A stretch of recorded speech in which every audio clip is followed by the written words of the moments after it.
This is the Expired Podcast by Macy Bookout and Natalie Gard. This week's episode is on Chelsie Walker and the Nashville shooting that happened last week. Tis not going to be fun today. No, it's not. I think a lot of people are feeling like that, though. What's next? How do you go on doing everyday normal stuff when all this bad stuff is happening all around you? Yeah. I don't know. I don't know either. But I also think it's becoming so normal, so normalized that it's hard to continue to think about it, feel it, talk about it without just full-blown rage. Yeah. Becoming numb to it. Yeah, almost like desensitized. Yeah, and that's awful. People should never feel numb or desensitized to something so horrible. I know. It shouldn't be that way. So, on this episode of Expired, we are going to go over the tragedy that happened in Nashville earlier this week, and we're also going to talk about a very, very recent case. So recent that there's not a lot of information on it. So if you try and look it up, there's very little. And we have, very little, like a half a page of stuff, where normally it's 4 or 5 pages. Yeah. I tried my ultimate sleuthing and just ended up frustrated every time because the lack of information, the lack of details, even from a standpoint of normally cases, if law enforcement or detectives aren't putting out information, people are. Yeah. And there's nothing. Yeah. So, I guess we'll just get started and... Oh no, we're not feeling this episode today. No. I think it's just because of everything going on, and we'll explain that. Yeah. Okay, so we were actually given this case by an expired listener, which is really cool. It is of this woman named Chelsie Walker. And Chelsie lived in Madisonville in Monroe County. You said you have some family there, right? In Tellico Plains, that area? A whole half of my family lives there. Yeah. It's funny you said Monroe, because we pronounce it Monroe. Monroe. But that's just country. Yeah, Monroe. That's just how we say it. When you read it, obviously, it's Monroe. Yeah. But Monroe. It's two words. And Lafayette. Yeah. Yes. We combined it here in the South and say Lafayette, which it's never called Lafayette anywhere else. It's always Lafayette. Or Lafayette. But yeah, it's Lafayette here. It's Lafayette here. It's weird. It's Monroe County. Monroe. 2 words. Monroe. So this actually happened the day that we started our podcast. Yeah. Less than 6 months ago. Yeah. The exact day. I know. It's wild. When she went missing. And can you believe 6 months later, less than 6 months later, we're getting people to send cases to us? Yeah. Yeah. No, I can't. We need to start a forum about I feel we've gotten way better at it. Oh, we totally have. Way better. Way better. It's more natural now, too. Yeah, it is. After, I think this is our 15th or 16th episode. Yeah. It's wild. Also, realizing I have, probably you too, we need to really start looking into how we're going to start coming down off the case before we, leave or something. Or, get a joint therapist or something. Yeah, something. I was not expecting to be as affected, physically, mentally, emotionally, every week. I know. As I am. I know. I don't know what we were thinking. I don't either. I truly don't either. Yeah, sometimes we walk out of here and it's just not pretty. Yeah. Or we just sit for like an hour and like mindlessly silence. scroll. Yeah. And it's a thing. It's draining. It is draining. It really is. But I think we do it for the betterment of the victims and Tennesseans and for true crime lovers, just like we are. So, So on October 31st, 2022, Chelsie Walker was reported missing to the Madisonville police. Now, the last time she was spotted, she was leaving her job. She worked at Walmart, and her car wouldn't start. Oh, I didn't read that. Really? Mm-hmm. Ooh, the car didn't start. Is that why she called someone? Okay. She called her best friend's husband, Hayden Millsap, and he came and picked her up. It's on the surveillance. Mm-hmm. And she ended up, obviously, leaving her car there. It never moved after that. Yep. And they went to another friend's house in Tellico.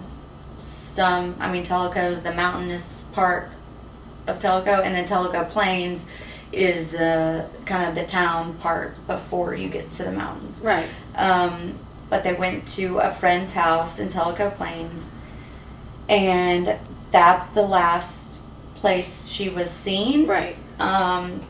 The friend's name, whose house it was they went to, his name was Andrew Young. He went by Drew Young. And there's really no information on why they went to his house, what they did at the house, who else might have been there. Mm-hmm. Like, really, all we know of the people that were there were Chelsie, Hayden, and Drew. Yeah. So there's like nothing in this case. It's so odd. I mean, I get it because it's, less than 6 months ago, but golly. So, as I said, we were given this case by a friend of Chelsea's. Mm-hmm. She wasn't reported missing until October 31st. She was technically last seen the 29th or the 30th. Mm-hmm. And then just a week later, on November 6th, her remains were found in a remote area of Monroe County. Yeah, they haven't even... we can't find like an exact location, like if it was, just on some land, if it was in the woods, if it was nothing at all. No cause of death. We haven't got the autopsy report back. No, not even like details though of what they think the cause of death could be. So like we don't know if she, if there was a struggle. We don't know if she was sexually assaulted. We don't know if she was shot. We don't know if she overdosed. Yeah, there are zero details. I know, it's crazy. Now, I will say with the overdose theory in this case that she was a recovering substance abuser. Mm-hmm. She had been going to church and trying to get away from all of her substance abuse. World, yeah. Right. She was a mother of 2 very young children. Mm-hmm. Very young. Like a baby and a toddler. Yeah, I don't even believe they're school aged. No, definitely not. But from all accounts, she was doing really well at the time. Being a mom, working, going to church during the week. Seeking forms of treatment and things like that for substance abuse. So, yeah, at this point, she was on the right track and most definitely, trying to do everything to make her life better. Yeah. Yeah. Still also very young. 24. Mm-hmm. And I did find it interesting that the friend that asked us and like kind of threw this out there didn't really give much of her own input or opinions. Mm-hmm. Or she's like a friend of a friend or a friend of a family member. Yeah. Because normally when people say like, hey, look into this case, or hey, could y'all please do this case, they normally have like a direct tie similar to this one, but then they have their theories that they kind of throw out there, or like, hey, make sure you look in this direction, or here's what A, B, C theories, but it's unsolved, whatever. Like, there was none of that. It was just like, this is her name, she's a friend, she went missing, here's a few news articles. Yeah. Like, very, yeah. Almost as if, like, even the family don't know anything. Well, yeah. It's very weird. It is weird. 2 men were, all the reports that we've read in the news articles, it's 2 men are in custody with this. Mm-hmm. It is the guy who picked her up at the Walmart with the surveillance. Yeah, Hayden Millsap. Mm-hmm. Millsap. Yep. And then a couple days after she went missing, Andrew Young was seen using her credit card or her debit card. Yeah, there was surveillance footage. Obviously, they pulled, when she was missing, they got her bank statements or whatever. Yeah. Saw that her card had been used on the day that she was reported missing. Mm-hmm. And also the day after she was last seen. And Andrew Young, the one whose house it was that she went to after work, he was seen using her card, and I believe he was alone. Yeah. No one there was was with no him. one else with him. Buying gas. Yeah. And putting gas in his vehicle. And deputies say that he did not have permission, basically permission to use that card for that purchase. So they arrested him for fraudulent use of a debit or credit card. And then along with that, they searched his house and found basically like I don't even know what this means, but I'm assuming it just means what it is, a 1-pot meth lab. Yeah. So I guess that 1-pot meth lab means like it's a lab more or less for like personal use maybe, and not like to deal, like to distribute. Yeah. Because but we don't know how meth works. that's what I mean. I'm thinking like Breaking Bad, like Yeah. they had a bunch of pots. Well, at first they were in that little camper, and it I was didn't just watch like, let's Breaking see if Bad. we I know. sis. I tried to get into it and I couldn't. Oh, Should you I need start to. it? It's so good. Oh my gosh. But like they started in the camper, like in the middle of the desert. Yeah. And they're just they're just using that to get the recipe right. Okay. And then once they get it perfectly right, and then it's like the best stuff on the planet, apparently. Then they have like this huge warehouse, and that's like for obviously like mass distribution. Yeah. So I'm really thinking like he was just trying to make meth for himself. For himself, yeah. Basically. And we did sleuthing on both of these guys' Facebook page. It's really weird. They also found a handgun in his house, and he was a felon.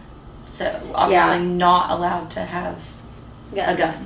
And Aiden Millsap was also a felon. He had been arrested for aggravated burglary, assault, possession of a firearm during the commission of a felony, and possession of a firearm by a convicted felon. So they have plenty of stuff to arrest these people. Yeah, and they arrested Hayden on like all those charges, but they law enforcement said they're waiting for the full-blown autopsy reports before they add any like charges or additional charges to him as it is related to Chelsie Walker's death. Yeah. Which I think is smart. Yeah, trying to figure out what it is before. From a standpoint of like both of them have criminal background, obviously, because they are both convicted felons. Mm-hmm. So they're not getting like bail or bond. They're not getting out for even like small charges. Mm-hmm. And basically they can keep postponing court dates for a while to build their case to then be able to actually like charge them with stuff. And they don't have to worry about like them running or like hurting somebody else if they are the ones that did this.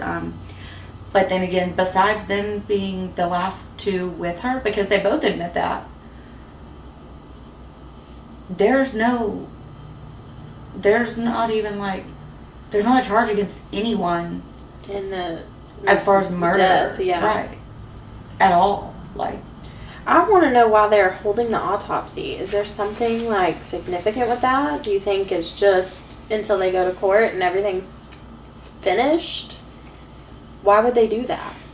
I mean, there's a few reasons why. One, because maybe they're really seriously trying to, maybe there is no obvious, like, she wasn't shot, there is no blunt force trauma. You know, they're really trying to get down to, like, what the cause of death was. And this is completely my opinion, and, well, not my opinion, but a theory of mine. And does not mean it's true or factual, but I think that there's a big possibility that she possibly overdosed on something, and it could very well have been something that those guys had made, and maybe they didn't do anything, like, besides, you know, making drugs. I don't think they meant to, like, maybe they didn't mean to kill her, and she just OD'd, and then maybe they took her body somewhere and just left it because they were afraid to get in trouble, you know, obviously. And maybe they're not, like, letting the autopsy reports out because they're really trying to figure out how they can convict someone of murder. So they really have to figure out, like, was it heart failure? Was it a heart attack? Was it ABC? Like, is there something we're missing where maybe she was assaulted and then OD'd? You know what I mean? Like, I think it's just very much like they don't necessarily know quite yet, but they know something sketchy was going on. So they're just trying to keep it quiet before, and, like, keep everything under wraps so they can really, like, get down to the bottom of it and find the best legal course to bring justice to what happened. Yeah. That's what your theory, I feel like, is going on, and why they're being so secretive. Or no drugs were involved, in my opinion. You know, just theorizing. What if no drugs were involved and some kind of abuse happened, and to stop her from talking? I think it'll all come down to the autopsy report. I think we'll have a better, clearer image of what happened to Chelsie once. I also want to know why Hayden Millsap's his wife or girlfriend, who is friends with Chelsie, her best friend. Where was she? Yeah, where was she? Why isn't she saying anything? Why can we not find her? I know, I can't even find her name. Yeah, like, I've asked around. It's very odd. Tell the listeners about Teleco planes. Like, explain it to them like you did me. So, Madisonville, Sweetwater, Teleco, and beyond, honestly. And this could go, I'm sure people could say this about multiple areas in the whole state of Tennessee, but most definitely East Tennessee. Because, I mean, one could even say this about, like, Saudi Daisy. Yeah, I've heard that about. You know what I mean? Like, there's a lot of rural areas, you know, with extracurricular activities going on because it seems to be the only freaking thing to do. But, and I really am not trying to, like, just say that these places are terrible because, in my opinion, they're not. I love them. Like, they're great towns. They're beautiful. It's nice and simple. Yeah. It's the simple life. Like, everyone's not, like, just caught up in freaking TikTok and Facebook. Like, you still have actual, like, working farms. Yeah. And land and trees and, like, it hasn't been just overtaken by neighborhoods and restaurants and hotels and stuff. Like, it's just one of the few places you can go and actually, like, get just away, be outside and, like, breathe actual fresh air. Yeah. And hear, like, birds and stuff, you know? But, for my opinion and my experience, all these places are really, like, well, Madisonville and Sweetwater, you've got, like, a strong, like, 50-50, 60-40 ratio, whereas, like, 50 to 60% of people are just your good old-fashioned country people that go to work every day, work hard, you know, take their kids to Little League baseball or, you know, a band thing at the football game or whatever, and you have, like, your small town, like, beauty pageant stuff, probably a parade every month in the little town square, and that's just normal and like just simple, slow life. And then the other 40 to 50% of people either currently, previously, or directly affected by drug abuse and drug addiction, and just criminal behavior that is usually truly based and coming from said addiction. So people that are just in and out of jail, usually for drugs. More oftentimes, or like stealing for money. Yeah, for drugs. 7 times out of 10, it's like, I would say 5 times out of 10, drug related. The other 4 or 5 times is like, maybe they got in a fight because they were drunk, or they robbed somebody.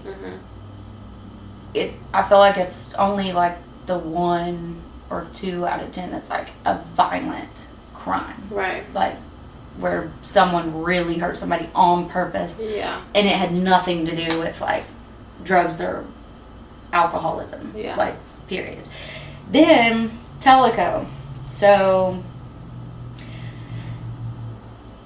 the best way to put this is you've got the 50 to 60% in Teleco and Teleco planes that are just also your hardworking, everyday go-getters in a small, slow, simple town.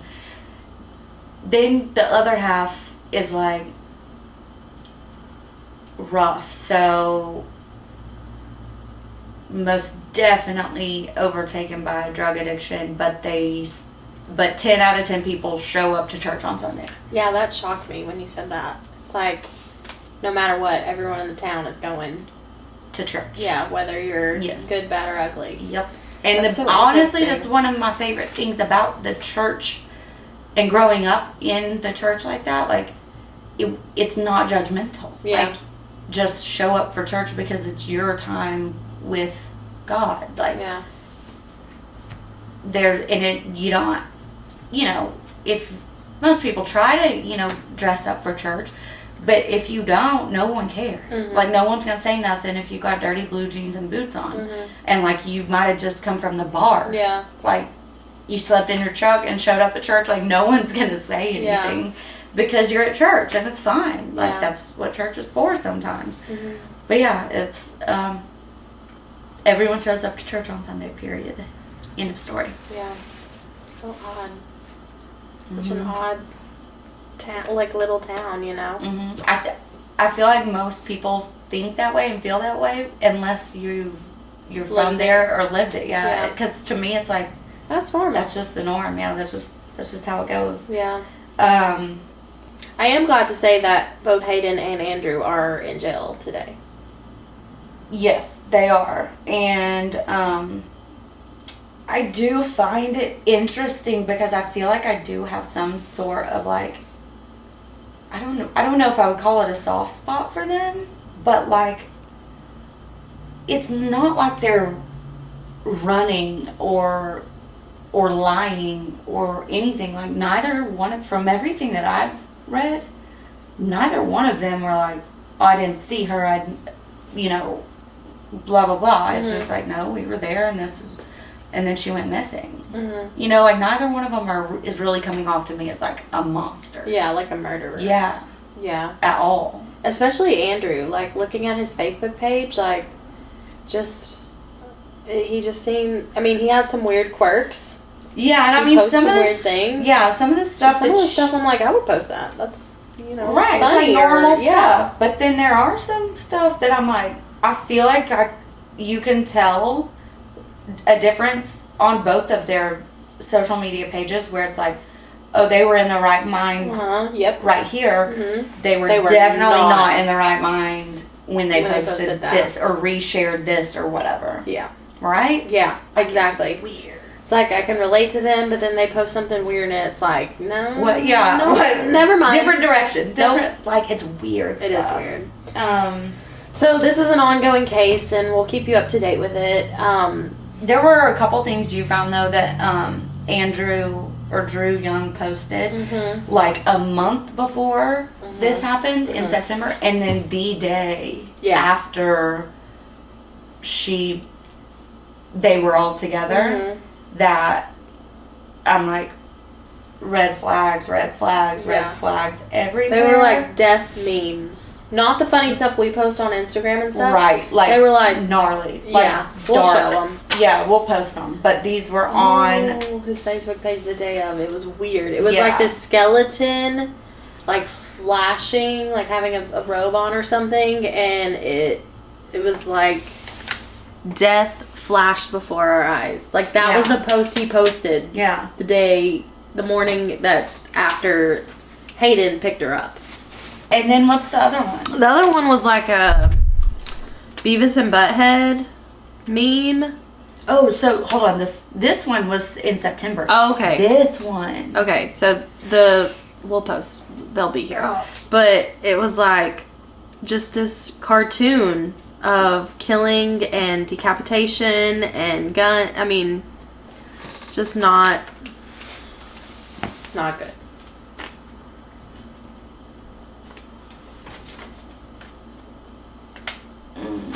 I know. Like, why would you post that? You're an idiot. Well, yeah, why would you post it ever? Yeah, exactly. It's icky. It gives me bad. But they could be not in their right minds. I think your theory is probably the most correct from what we have found and what we know. What really sucks, though, is that unless they can prove that they had something to do with her body ending up where it did, I'm unsure that they will be able to keep them and convict them. Yeah, and then they wouldn't necessarily be able to convict anyone. Yeah, because there are no other leads. There's very little information on this. This was frustrating. I would have never heard of it if she didn't message us. No, and she was missing for like a week. Why didn't I hear about it? Right. We were all over the place looking up all the things for decades even. Like, all the way back. But especially that current time, like, frustrating. So if you know any information, if you live in the area now or 6 months ago in October of 2022, November even. Yeah. Because hit us up, because who knows what they might have said to someone. Yeah. Or if and you know anybody, I'm friends with them. reach out to some of my family. Yeah, you should. I'm not going to say Just who my family is, just to protect them, but... Yeah. Short, weird, we know nothing, sad case. Yeah. And then we're going to get into even sadder stuff, because our state... Well, our country, really, but definitely our state right now. Was recently impacted by a shooting. And we actually had a shooting here in Chattanooga. Thank God it wasn't a school shooting, but do you remember in 2015 the shooting at the National Guard? Yeah. I worked at a preschool at the time, and so this happened off of 153 and Lee Highway. I worked downtown. We shut down. Yeah, no, my kids' daycare shut down. We're on lockdown. It was crazy. But we're not here to talk about that. We're here to talk about the Nashville shooting. at Covenant School in Nashville. That happened, was it Monday? We're recording this on Thursday. What day is it? It's Thursday? Yeah, today's Thursday. I know, I'm getting my days mixed up. Yeah. We're going to drive ourselves crazy. No, we really are. It's bad. It's bad. So 6 people were killed. Someone in administration, 61. A substitute teacher, 60. And a janitor, 60. Were the 3 adults killed. There were also 3 9-year-olds killed. 2 girls and a boy. Yeah. One was the pastor's daughter. Yeah. Their only daughter. Yeah, they had 3 boys and a daughter. What? And there's been like protests and storms on the Capitol in Nashville today. Like, and we thought it was important to mention this just because something has to change. Something has to change, and we are both gun owners. Yep. Legal. Yep. Taking classes, grew up around, have practiced with firearms, and so, you know, we're not hating on guns. No, not at all. Right. But I will say that I do, especially in the state of Tennessee, our gun laws, or lack thereof, are extremely irresponsible. And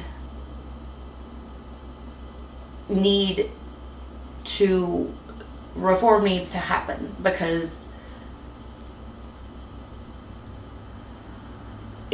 Tennessee would be, is a very scary place to live when you look at how lax our gun laws are. Like, I do not feel like they are in the best interest of all citizens whatsoever.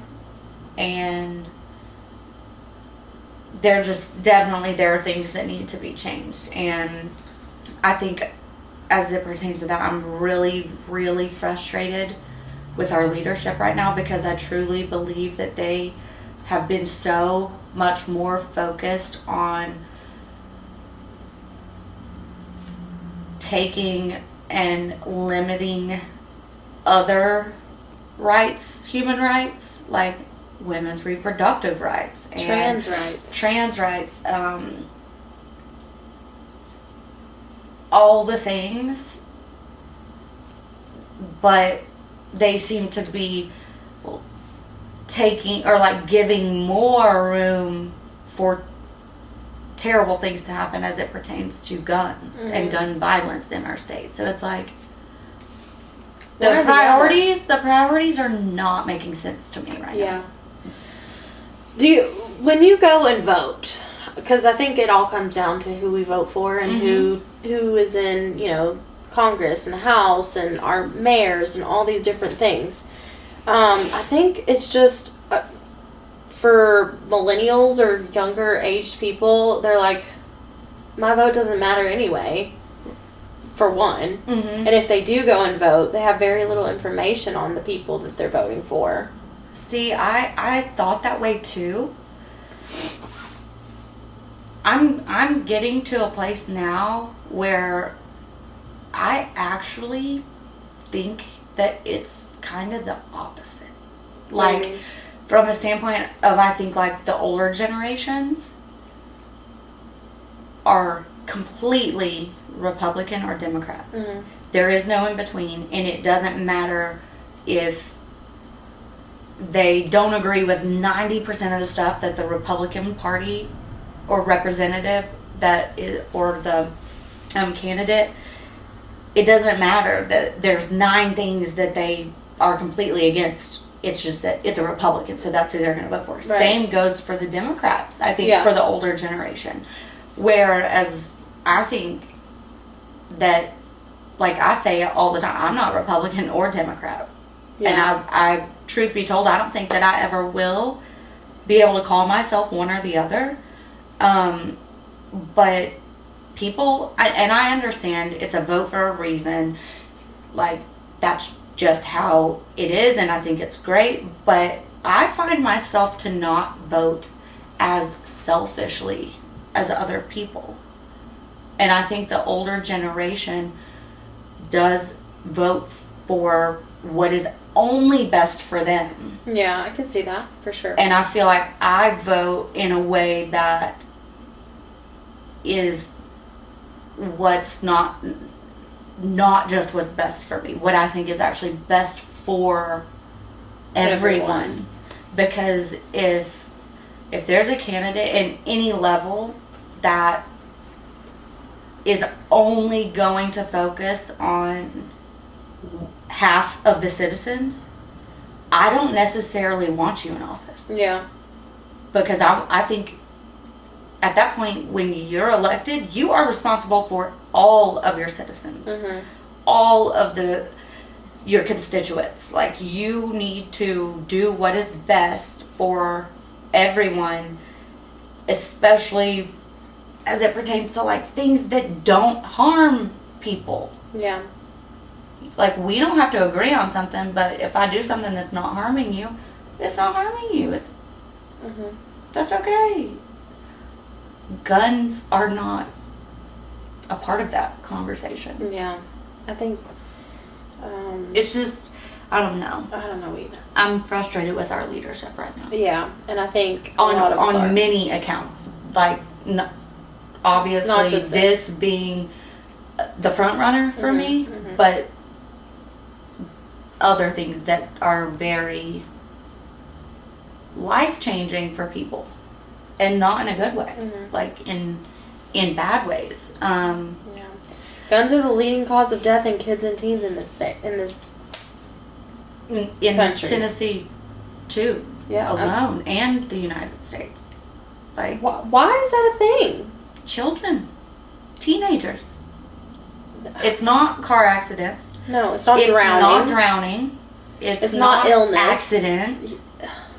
I don't understand. Like, How? how did we get here? I don't. Mental health. And lax gun laws. Yes. Or we should say the ignoring of mental health. Mm-hmm. And the ability to vocally and all other ways ignore facts and what someone's trying to tell you. Yeah. By saying, get over it. Oh, you're just a kid. It's fine. Yeah. You don't have real stuff to worry about. Shut up. Yeah. Ugh. I know. Since 1999, when the mass shooting at Columbine happened, since then, 338,000 students have experienced gun violence at school in the United States. That is a lot. At school. At school. It's not seeing a shooting or like you with the gas station. Gas station. It's not being at the mall. No. It's not. It's at school. How are we as Tennesseans supposed to not have a right to an abortion, yet We can't force send our our kids to school and expect the government to keep them safe? What kind of backwardsness is that? That is just mind-blowing to me. It's very backwards. It's so backwards. It's crazy. Very backwards. 153 school shootings last year in 2022. 153. In 1 year. And we're not even halfway through the year this year, and it's not close to that, but it's a significant amount. It's looking like this year's going to be even gnarlier. Worse. Yeah. So, clearly, the people that said they were going to try and change stuff haven't Haven't done anything. at all. They probably made it worse. With the Facts. craziness that...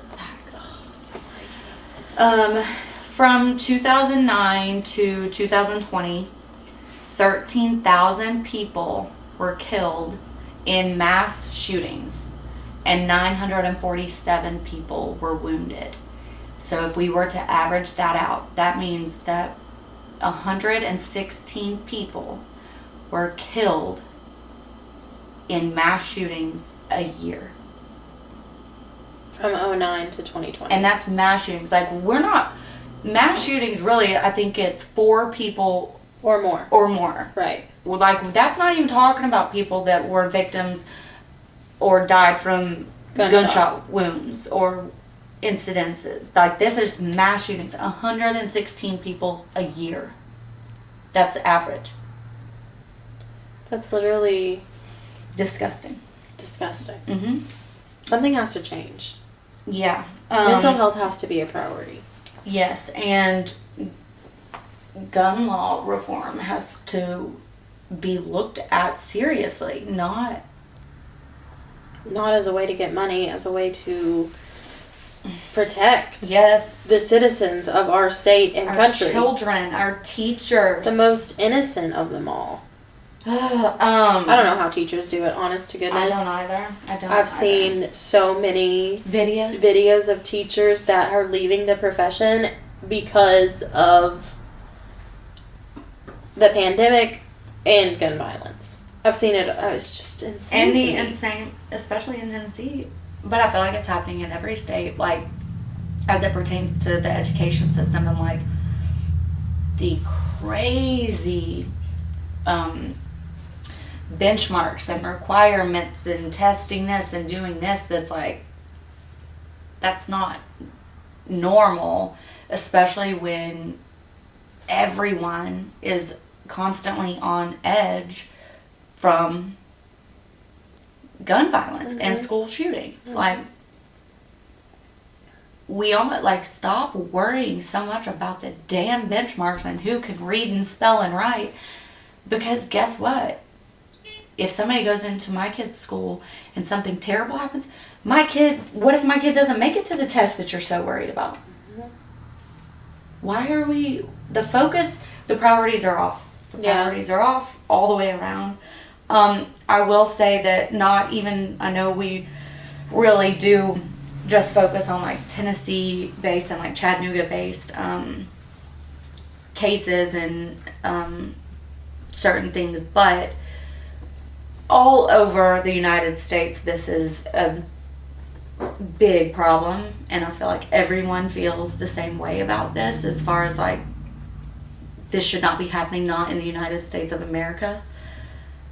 We used to be like, we're too good for that, but, like, we're not, though, because it's still happening, and nothing's changing. But Taylor and I actually met with our local, like, representative of Moms Demand Action. So if you go to momsdemandaction.org for anywhere in the U.S., it's basically a group started by a group of moms that, like, just wanted to know the truth about statistics and gun violence and certain things, as far as, you know, there's a lot of good resources on this site. So the best practices for if you are a gun owner, like how to store your guns safely, how to have conversations with your kids about guns, whether you're a gun owner or not. It's very much not one-sided as it pertains to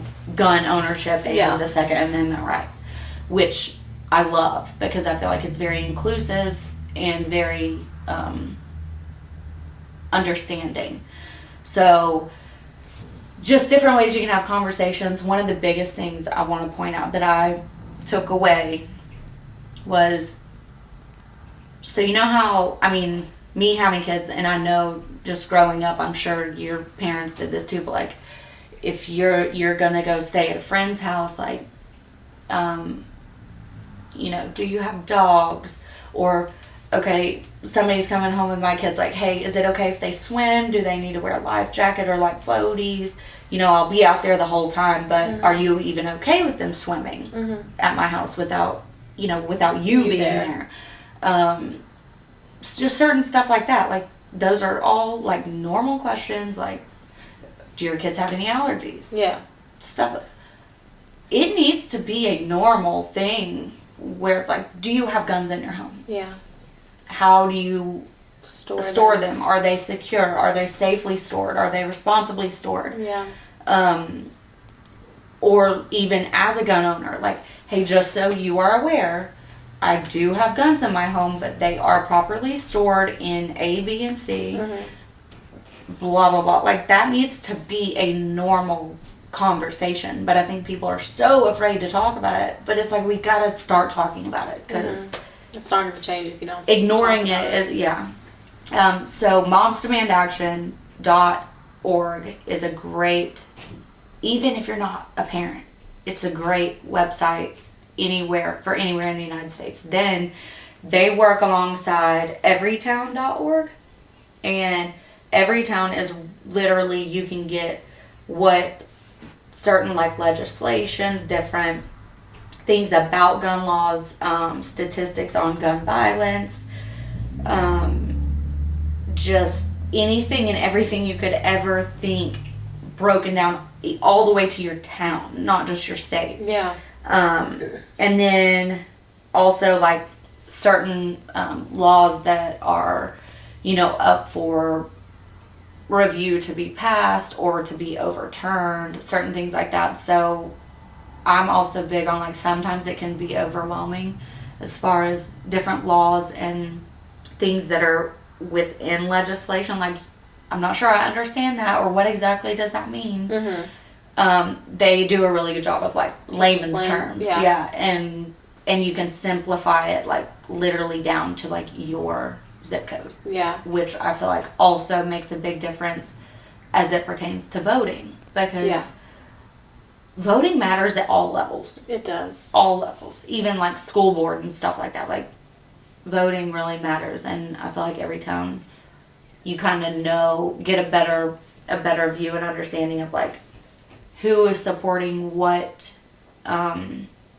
laws and bills and things, and who is not in support of certain things. So if you hate being ignorant like us, but you have a hard time, like, it takes you an hour just to find, like, one thing and, like, really understand what it means and stuff, those are two really good resources. Yeah.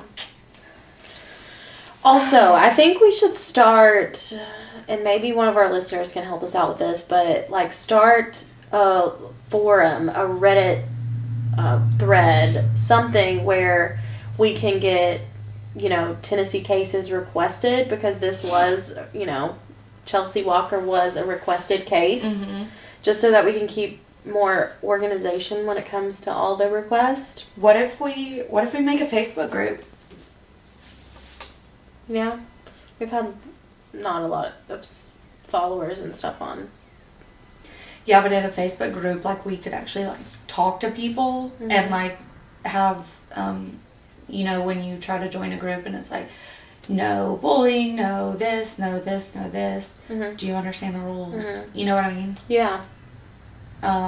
Because then we could, like, actively talk to people and, like, involved. Get other people's opinions or theories, or almost like a safe space, but for, like, questions, comments, requests, in this area. I'll look into that, because I would definitely want to get into more cases and deep dive into stuff. Yeah, I want to do some older cases. You remember that one my mom brought up? Yeah.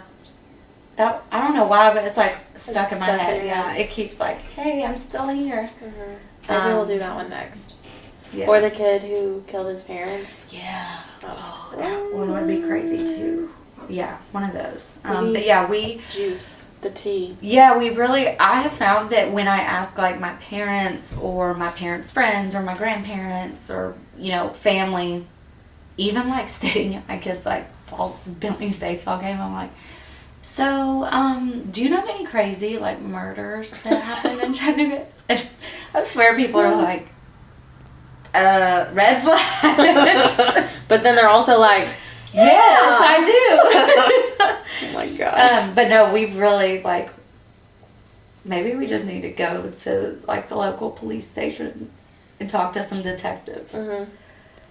If you are if you know of a crazy story, case, murder, thing, anything, that you're like, man, I really wish, like, I know there was more to it, I just didn't know it all, or, like, I didn't hear it all. Mm-hmm. I really would love to know what really happened with that. Like, send it our way. Yeah, We'll please. figure it out. Unless it's like this case, which is... I know, very little.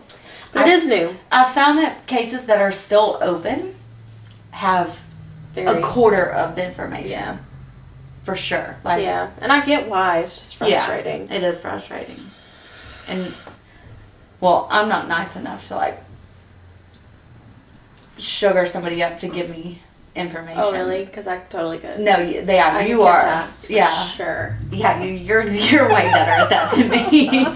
I'm like, I don't like people that much.